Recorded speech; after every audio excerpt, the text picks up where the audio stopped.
அஸ்ஸலாமு அலைக்கும் everyone, welcome back to Alima's வேர்ல்டோட டுடேஸ் vlog என்னென்னு பார்த்தீங்கன்னா ஒரு ஸ்பெஷல் ரெசிபி. தலைக்கறி பெரட்டல் எப்படி செய்கிறதுன்னு உங்ககிட்ட ஷேர் பண்ணிக்க போகிறேன். லாஸ்ட் வீடியோவில் நான் சொன்ன மாதிரி. ஸோ இப்போ டிலே பண்ணாமல் வீடியோக்குள்ளே போயிடலாம். ஸோ பார்த்தீங்கன்னா என்னோடய ஹஸ்பண்ட் காலையில் மார்க்கெட்டுக்கு போகும்போது என்னோடய பையனையும் ஸ்கூலில் விட்டுட்டு வரும்போதே ஒரு 3/4 கிலோ தலைக்கறி வந்து வாங்கிட்டு வந்துட்டாங்க. ரொம்ப நாளாக தலைக்கறி செய்யணும், தலைக்கறி செஞ்சு சாப்பிடணும்னு சொல்லிக்கிட்டே இருந்தாங்க. ஸோ இதெல்லாம் நம்ம அப்பப்போ செய்ய மாட்டோம் இல்லையா. So once in a while எப்போயாச்சும் தான் செய்வோம். அதனால் ஓகே நீங்கள் வாங்கிட்டு வாங்க அப்படின்னு சொல்லிட்டேன். ஏன்னா எனக்குமே இது ஃபர்ஸ்ட் தான். எனக்கு சுத்தமாக வந்து ஐடியா இல்லை. வீட்டில் அம்மா செஞ்சு பார்த்துருக்கேன், அப்புறம் எங்கள் வீட்டில் மாமியும் செஞ்சு பார்த்துருக்கேன். பட் எனக்கு வந்து இது ஃபர்ஸ்ட் டைம்ன்றனால சரி ஓகே நம்ம தான் பார்த்துருக்கோம்ல, எப்படியாவது செஞ்சிடலாம் அப்படின்னு சொல்லிட்டு. இன்னும் மட்டன் கிரேவி, சிக்கன் கிரேவிலாம் நார்மலாகவே நான் நல்லா செய்வேன். ஸோ அந்த ஒரு இதில் நானுமே வாங்கிட்டு வர சொல்லிவிட்டேன். பட் க்ளீனிங் பார்த்திங்கன்னா இருக்கிறதுலேயே கஷ்டமான பார்ட்னா இது மட்டும்தான். ஏன்னா நிறைய ஹேர் இருக்கிறனால நம்ம கஷ்டப்பட்டு எல்லாத்தையுமே ரிமூவ் பண்ணணும். இல்லைன்னா நம்மளுக்குமே அது வந்து டைஜஸ்ட் ப்ராப்ளம் செமிக்காமல் போயிடும். ஸோ என் வீட்டில் இப்போ எனக்கு பாப்பாலாம் இருக்கிறனால நான் ரொம்ப மெனக்கெட்டு அது ஒரு 3/4 கிலோ கறியை 3/4 மணி நேரமாக உட்காந்து க்ளீன் பண்ணி அதில் கட்டி கட்டியாக இருக்கிற ஃபேட்ஸ் எல்லாமே ரிமூவ் பண்ணிவிட்டு கொஞ்சம் ஃபேட்டோடு வந்து இதை ஆட் பண்ணி தான் நம்ம சாப்பிட முடியும். ஏன்னா எல்லா ஃபேட்டையும் நம்மளால் ரிமூவ் பண்ண முடியாது. தலைக்கறினாலே ஃபுல்லாக வந்து உள்ள கொழுப்பு தான் இருக்கும். முக்கால்வாசி மட்டனோட இன்டர்னல் பார்ட்ஸ் எல்லாமே நம்மளுக்கு ஃபேட்டோட தான் கிடைக்கும். ஸோ அதனால தான் இது எல்லாமே once in a while internal parts எல்லாமே அப்படி தான் சாப்பிடுவாங்க. நம்ம நார்மலாக கறி சாப்பிட்ற மாதிரி நம்மளால் அடிக்கடி இதை செஞ்சு சாப்பிட முடியாது. ஸோ இப்போ எனக்காவது ஒரு நாள் தானேன்னு சொல்லிவிட்டு நானும் 3/4 கிலோ ஃபுல்லாகவே போட்டு செஞ்சுட்டேன். ஏன்னா இது நம்ம ஃப்ரிட்ஜிலலாம் ஸ்டோர் பண்ணி சாப்பிட்டிங்கன்னா அதோட டேஸ்ட்லாம் நம்மளுக்கு அதே மாதிரி கிடைக்காது. ஃப்ரெஷ்ஷாக வாங்கி ஃப்ரெஷ்ஷாக சாப்பிடணும். இப்போ பார்த்திங்கன்னா 2 டேபிள் ஸ்பூன் நான் வந்து ஜிஞ்சர் கார்லிக் பேஸ்ட் ஆட் பண்ணிவிட்டு தண்ணி விட்டுட்டு நல்லா அதிலே மிக்ஸ் பண்ணிவிட்டு இதை வந்து ஒரு 10 மினிட்ஸ் மீடியம் ஃப்ளேமில் வச்சு குக் பண்ணி எடுத்துக்க போகிறேன். இது சில பேர் டேரெக்டாகவே வந்து ஆட் பண்ணி அப்படியே தாளித்து விட்டு குக் பண்ணவும் செய்வாங்க. நான் வந்து இது ஓகே எனக்கு ஃபர்ஸ்ட் டைம்ன்றனால எனக்கு கொஞ்சம் ஒரு நர்வஸாக இருந்துச்சு. சரி ஏதாச்சும் சொதப்பிடுவேணும் அப்படின்னு சொல்லிட்டு ரொம்ப குழஞ்சிருவோம். ஏன்னா இது ரொம்பவும் வேக வைக்கக்கூடாது. கறி மாதிரி இது வந்து ஹார்டு கிடையாது.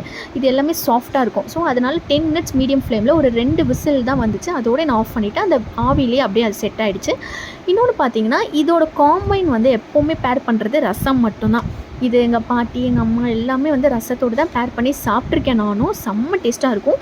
இது நம்ம சாம்பாருக்கு கூட அவ்வளோ எடுக்காது. ரசத்தோடு சாப்பிடும்போது ரொம்ப வந்து சூப்பராக இருக்கும். அதுக்காக தான் ஒரு சைடு பார்த்திங்கன்னா ரசமும் நான் வச்சுட்ருக்கேன். ரசத்தோட வீடியோ கூட நான் அப்லோட் பண்ணியிருக்கேன். நான் எப்படி என்னோடய வே ஆஃப் ஸ்டைலில் ரசம் வந்து பண்ணுவேன்றது ஒரு ஈஸியான குயிக்காக செய்யக்கூடிய ஒரு ரசம் ரெசிபி தான் ஷேர் பண்ணியிருக்கேன்.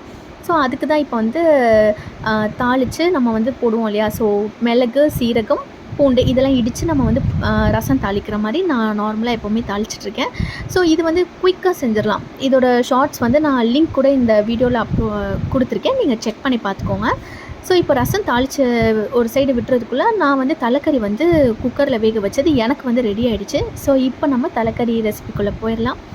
ஸோ இப்போ தலைக்கறி நல்லா வெந்துருச்சா. இப்போ தான் நம்ம வந்து ப்ராசஸை ஸ்டார்ட் பண்ண போகிறோம். ஃபஸ்ட்டு ஒரு பெரிய கடாய் எடுத்துக்கோங்க. கடாய் எடுத்துகிட்டு அதில் நல்லா வந்து நல்லெண்ணெய் சேர்த்துக்கோங்க. நல்லெண்ணெய் தவிர்த்து நான் எதுவுமே இதில் ஆட் பண்ணல. இல்லை நல்லெண்ணெயில் செய்யும்போது நம்மளுக்கு டேஸ்ட் இன்னும் சூப்பராக இருக்கும். ஸோ இதில் பார்த்திங்கன்னா ஒரு 1/2 ஸ்பூன் வந்து நான் சீரகம் வந்து ஆட் பண்ணுறேன். முழு சீரகத்தை இதில் ஆட் பண்ணிவிட்டு இதோடு சேர்த்து நம்ம ஹோல் ஸ்பைசஸ் பட்டை, ஏலக்காய், கிராம்பு இது எல்லாத்தையுமே இதில் ஆட் பண்ணிக்கோங்க. இது மட்டும் தான் ஹோல் ஸ்பைசஸ் ஆட் பண்ணுறேன். வேறு பிரிஞ்சி எல்லாம் எல்லாமே தவிர்த்துருங்க. இது நல்லா வெடித்த உடனே நம்ம வந்து சாப் பண்ணி வச்சுருக்கிற வெங்காயமும் கருவேப்பிலையும் சேர்த்து இதில் ஆட் பண்ணிவிட்டு இதை நல்லா சாட்டே பண்ணிக்கோங்க. வெங்காயம் வந்து நல்லா நம்மளுக்கு ரா ஸ்மெல் போகி நல்லா மசிஞ்சு கலர் மாறுற வரைக்கும் நல்லா சாட்டே பண்ணிக்கோங்க. ஸோ உப்பு இது எல்லாமே பார்த்து ஆட் பண்ணிக்கோங்க. நான் வந்து கறியில் வந்து உப்பு ஆட் பண்ணல. எப்போவுமே நான் கொஞ்சம் லாஸ்ட்டாக தான் ஆட் பண்ணுறேன். ஏன்னா என்னோடய கைக்கு வந்து கொஞ்சம் எப்போவுமே உப்பு வந்து கூடிரும். அதனாலே இப்போலாம் வந்து லாஸ்ட்டாக நான் வந்து ஆட் பண்ண ஆரம்பிச்சிட்டேன். ஸோ இப்போ நல்லா வெங்காயம் மசிய விட்டுடலாம் நம்ம.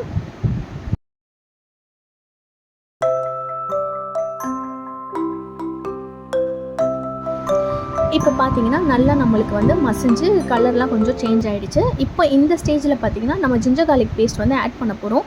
ஏற்கனவே நான் வந்து கறியில் வந்து 2 டேபிள் ஸ்பூன் ஆட் பண்ணிட்டேன். ஸோ இதில் வந்து ஒரு 1/4 ஸ்பூன் தான் வந்து ஆட் பண்ணியிருக்கேன். ஒரு ஃப்ளேவருக்காக அந்த நம்ம கிண்டும் போது நம்மளுக்கு ஒரு இஞ்சி பூண்டு ஃப்ளேவர் வரும் இல்லையா. ஸோ அதனால் இதில் கொஞ்சம் வந்து ஆட் பண்ணியிருக்கேன், அவ்வளோதான். அதில் ஸோ இப்போ இதில் வந்து மசாலா தூளில் ஆட் பண்ணிக்கலாம். ஃபர்ஸ்ட் வந்து பார்த்திங்கன்னா ஒரு 1/4 டேபிள் ஸ்பூன் நான் மஞ்சத்தூள் ஆட் பண்ணுறேன். 1/2 டேபிள் ஸ்பூன் மிளகாய் தூள் ஆட் பண்ண போகிறேன். அதோடு சேர்த்து பார்த்திங்கன்னா 1/2 டேபிள் ஸ்பூன் சீரகத்தூள் ஆட் பண்ணிவிட்டு இதை நல்லா வந்து சாட்டே பண்ணிக்கோங்க. மீடியம் ஃப்ளேமில் வச்சு சாட்டே பண்ணுங்கள், அடி பிடிக்காமல் நம்மளுக்கு கிடைக்கும். நல்லா சாட்டே பண்ணிகிட்டே இருக்கும்போது நான் வந்து டொமேட்டோவை வந்து ஒரு 2 வந்து பெரிய சைஸ் டொமேட்டோவை மிக்சியில் வந்து 2 சுற்றி நான் வந்து பியூரி மாதிரி எடுத்துக்கிட்டேன். ஸோ இப்போ அதை வந்து இதில் ஆட் பண்ண போகிறேன். ஆட் பண்ணிவிட்டு இதையுமே நல்லா வந்து சாட்டே பண்ணிக்கோங்க. அடி பிடிக்காமல் நம்ம நல்லா சாட்டே பண்ணிக்கலாம். சாட்டே பண்ணிவிட்டு இதை நான் லிட் க்ளோஸ் பண்ணிவிட்டு ஒரு 5 to 10 மினிட்ஸ் பார்த்திங்கன்னா தக்காளியோட ராஸ்மெல் போகி மசிகிற அளவுக்கு நம்ம இதை வந்து வேக வச்சு எடுத்துடலாம். ஸோ ஒரு 10 மினிட்ஸ் வந்து மூடி போட்டு எடுத்துக்கோங்க. அந்த தக்காளியோட தண்ணியும் சேர்த்து லைட்டாக ஆட் பண்ணிவிட்டு கொஞ்சமாக கல் உப்பு வந்து ஆட் பண்ணிக்கிட்டேன். ஆட் பண்ணி இதை ஒரு 10 மினிட்ஸ் மீடியம் ஃப்ளேமில் வச்சிடலாம். ஸோ இப்போ 10 மினிட்ஸ்க்கு அப்புறம் பார்த்திங்கன்னா நம்மளோட வெங்காயம் தக்காளிலாம் நல்லா வந்து ராஸ்மெல்லாம் போகி தக்காளியும் நல்லா வந்து மசிஞ்சிருக்கு. ஸோ இப்போ இதில் வந்து நம்ம வேக வச்சுருக்கிற தலைக்கறி அதை வந்து தண்ணியோடு சேர்த்து இதில் ஆட் பண்ணிக்கிறேன். ஸோ ஆட் பண்ணிவிட்டு இதை நல்லா வந்து நம்ம கிளறி விட்டுறலாம். ஸோ நல்லா பெரட்டி விட்டுருங்க. இந்த மசாலாவோடு சேர்த்து நல்லா பெரட்டி விட்டுக்கோங்க. ஸோ எனக்கு வந்து கொஞ்சம் வந்து மசாலா வந்து கம்மியாக இருக்க மாதிரி ஃபீல் ஆச்சு. ஏன்னா நான் ஆட் பண்ணியிருக்கிறது வந்து 3/4 கிலோ தலைக்கறி. ஸோ அதனால் இதில் நான் கொஞ்சம் எக்ஸ்ட்ராவாக சீரகத்தூள் வந்து ஆட் பண்ணிக்கிட்டேன். ஏன்னா சீரகத்தூள் சீரகம் மசாலா தான் இதோட மெயினான ஒரு மசாலாவே. ஸோ அதனால் 1.5 டேபிள் ஸ்பூன் திருப்பி நான் சீரகத்தூள் ஆட் பண்ணியிருக்கேன். மல்லித்தூள்லாம் எதுவுமே ஆட் பண்ணாதீங்க. ஏன்னா அது வந்து ஒரு கறி குழம்பு டேஸ்ட் அளவுக்கு நம்மளுக்கு எடுத்துகிட்டு போயிடும். நம்ம வந்து இது தலைக்கறி பெரட்டல் மாதிரி செய்கிறோம். ஸோ அதனால் சீரகத்தூள் மட்டும்தான் ஆட் பண்ணுறேன். ஆட் பண்ணிவிட்டு இதை நல்லா கிளறி விட்டுக்கோங்க.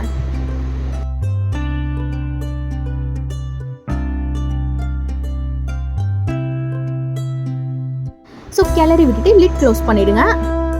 ஸோ லாஸ்ட் வீடியோவில் சொன்ன மாதிரி தலைக்கறியில் ஒரு சீக்ரெட் இன்க்ரீடியன்ட் என்னென்னு பார்த்தீங்கன்னா இதுதான். 4-5 முந்திரி எடுத்துக்கோங்க. அதில் வந்து 1.5 டேபிள் ஸ்பூன் கசகசாவை வந்து எடுத்து நல்லா தண்ணி ஊற்றி இதை ஃபைன் பேஸ்ட்டாக நம்மளுக்கு வந்து ஒரு 2 டேபிள் ஸ்பூன் அளவுக்கு ஃபைன் பேஸ்ட்டாக வர அளவுக்கு நல்லா அரைச்சி எடுத்துக்க போகிறேன். இது வந்து எங்கள் அம்மாவும் எங்கள் பாட்டியும் யூஸ் பண்ணது கிடையாது. நான் மட்டும் இதில் வந்து எக்ஸ்ட்ராவாக இதை வந்து ஆட் பண்ணியிருக்கேன்.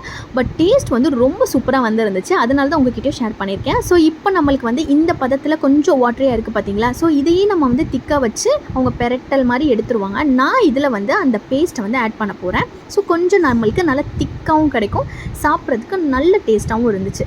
ஸோ ஒரு 4-5 முந்திரியும் 1.5 டேபிள் ஸ்பூன் கசகசா மட்டும்தான் ஆட் பண்ணியிருக்கேன். நீங்களும் வந்து இதை கண்டிப்பாக இன்க்ளூட் பண்ணி பாருங்கள். ஒரு டேஸ்ட் வந்து நல்லாயிருக்கும். இது தலைக்கறி இல்லை, நீங்கள் மட்டன் சிக்கன் எதுலனாலுமே இதை மாதிரி ஆட் பண்ணிக்கலாம். ஸோ லைட்டாக தான், ரொம்ப நிறைய கூட ஆட் பண்ண வேண்டாம். இன்னும் ரொம்ப திக்காகிடுச்சுன்னா திகட்டும். ஸோ லைட்டாக ஆட் பண்ணிவிட்டு இதை வந்து நல்லா கொதிக்க விட்டுட்டு தண்ணியும் சேர்த்து கொஞ்சமாக ஆட் பண்ணிக்கோங்க. ஏன்னா இது வத்த தான் நம்மளுக்கு அந்த திக்னஸ் கிடைக்கும். அந்த மசாலாவும் வந்து அந்த கறியோடு இறங்கி நல்ல ஃப்ளேவராக இருக்கும் நம்மளுக்கு. ஸோ இதை நல்லா பெரட்டி விட்டுக்கோங்க.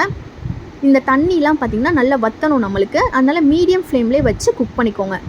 ஸோ நல்ல 10 மினிட்ஸ் மூடி போட்டு குக் பண்ணி எடுத்துக்கோங்க.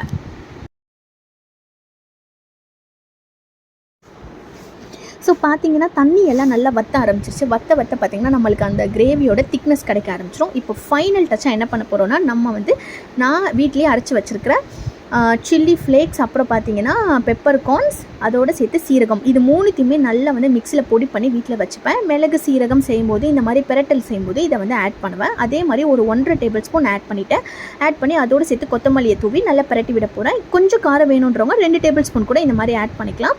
இது ஒன்றும் இல்லை, நம்ம காஞ்ச மிளகா, சீரகம், பெப்பர், இது 3த்தையுமே மிக்சியில் அரைச்சி பொடி பண்ணி வச்சுக்கோங்க. எந்த ஒரு கறி பெரட்டலுக்குமே இது ஆட் பண்ணிங்கன்னா கடைசியாக ஒரு டேபிள் ஸ்பூன் ஆட் பண்ணும்போது நல்ல கமகமான வாசனையாகவும் இருக்கும். ஸோ நல்லா பெரட்டி விட்டுட்டு ஃபைனல் டச்சாக வந்து ஒரு மீடியம் சைஸ் தக்காளியை வந்து நல்லா 2-3 துண்டாக வந்து நல்லா வெட்டிட்டு அந்த கொதிக்கும் போது நம்ம இப்படி போட்டு விட்டுட்டோன்னா அதோட தக்காளியோட ஃப்ளேவர் இது எல்லாமே இறங்கி ஒரு நல்ல ஒரு ஃப்ளேவர்ஃபுல்லாக நல்ல ஒரு வாசனையாக டேஸ்ட்டாகவும் நம்மளோட தலைக்கறி ரெடி ஆகிடும். ஸோ இதை ஒரு மூடி போட்டு ஒரு 2 to 3 மினிட்ஸ் வந்து ஒரு மூடி போட்டு ஒரு மீடியம் ஃப்ளேமில் வச்சு எடுத்திங்கன்னா நம்மளோட தலைக்கறி பெரட்டல் வந்து ரெடி ஆகிடுச்சு. இது சுட சுட சாதத்தோடு நம்ம ரசம் ஊற்றி இந்த பெரட்டலை வச்சு சாப்பிட்டோன்னா காம்போ அவ்வளோ அல்ட்டியாக இருக்கும்.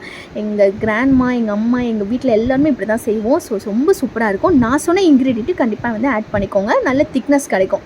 ஸோ நம்ம நைட்டுக்கு கூட இது ஒரு சப்பாத்தியோ இல்லை பரோட்டாக்கோ, ரொட்டி, இந்த தோசை, இட்லி, இது எல்லாத்துக்குமே காம்பைன் பண்ணி சாப்பிட்லாம். ரொம்பவே டேஸ்ட் வந்து சூப்பராக இருக்கும். கண்டிப்பாக ரெசிபியை ட்ரை பண்ணுங்கள். ட்ரை பண்ணி பார்த்துட்டு எப்படி இருக்குன்னு எனக்கு கமெண்ட் செக்ஷனில் கமெண்ட் பண்ணுங்கள். இந்த வீடியோ பிடிச்சிருந்தா மறக்காமல் லைக் பண்ணுங்கள், ஷேர் பண்ணுங்கள், மறக்காமல் சேனலுக்கு சப்ஸ்கிரைப் பண்ணுங்கள். இதே மாதிரி வீடியோஸ் அண்ட் vlogs, ரெசிபிஸ் எல்லாமே பார்க்குறதுக்கு தொடர்ந்து வந்து நம்ம சேனலை ஃபாலோ பண்ணிக்கோங்க. தேங்க்ஸ் ஃபார் வாட்சிங்.